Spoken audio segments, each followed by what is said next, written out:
어쩜 이렇게 시간이 안 가는지 정말 버스 안에서 거린 이불 속에서 거인은 언제나 너에게. Sini saya akan menjelaskan tentang materi fosforilasi oksidatif.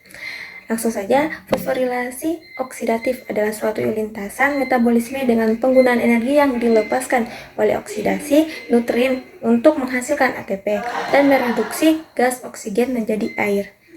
Fosforilasi oksidatif juga disebut rantai transport elektron karena ada proses ini melibatkan transfer elektron.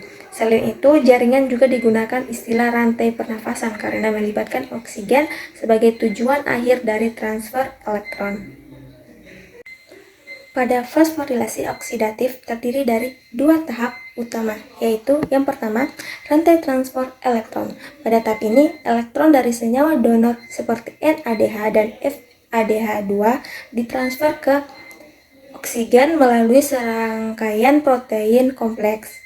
Transfer elektron ini melepaskan energi yang digunakan untuk menggerakkan protein atau H+ dari matriks mitokondria ke ruang intermembran. Berikut adalah reaksi kimia yang terjadi pada rantai transport elektron. Kemudian yang kedua, kemiosintesis. Pada tahap ini, energi potensial proton yang telah dihasilkan pada tahap rantai transport elektron digunakan untuk menghasilkan ATP. Energi ini digunakan untuk menggerakkan ATP sintes enzim yang menggabungkan ADP dan PI menjadi ATP. Berikut adalah reaksi kimia yang terjadi pada ATP. Untuk total reaksi yang terjadi pada fosforilasi oksidatif, di mana reaksi pertama yaitu adalah reaksi yang menghasilkan 4 ATP dari 2 NADH. Reaksi ini terjadi di membran dalam mitokondria. NADH adalah koenzim yang berperan dalam proses oksidasi senyawa organik. Dalam reaksi ini, NADH akan melepaskan elektron dan proton ke dalam rantai respirasi. Kemudian elektron tersebut akan mengalir melalui rantai respirasi dan melepaskan energi. Energi ini digunakan untuk mengikat ADP dan PI membentuk ATP. Untuk reaksi yang kedua, itu adalah reaksi yang menghasilkan 2 ATP dari 1 FADH2. Reaksi ini juga terjadi di membran dalam mitokondria.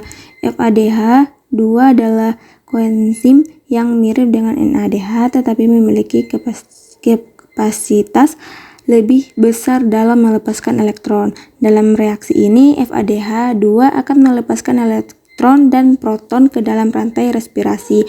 Elektron tersebut akan mengalir melalui rantai respirasi dan melepaskan energi ini digunakan untuk mengikat ADP dan PI membentuk ATP.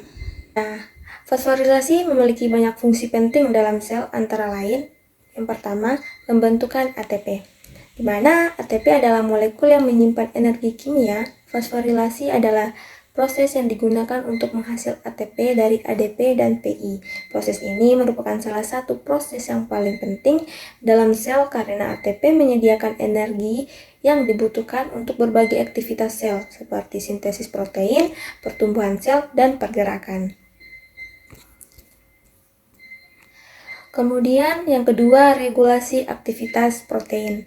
Fosforilasi dapat digunakan untuk mengaktifkan atau menonaktifkan protein. Fosforilasi protein dapat dikatalisis oleh enzim kinase yang menambahkan gugus fosfat pada protein. Fosforilasi protein merupakan mekanisme penting dalam regulasi berbagai proses seluler seperti metabolisme, pertumbuhan, dan perkembangan.